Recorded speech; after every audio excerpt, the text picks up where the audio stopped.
fang mich bitte auf mit meinem Alabasterkörper. Gut. Verdammt, das wurde alles aufgenommen.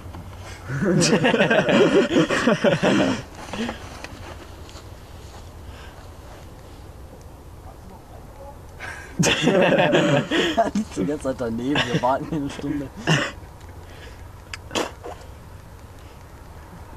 Geh mal einer hin. Halt's Maul. Ja, Nils, du. Mit der Kamera am besten. Ich schmeiß die Kamera hin. Wie wär's denn damit? Ja, so uncool. Das ist dein Handy. Ja.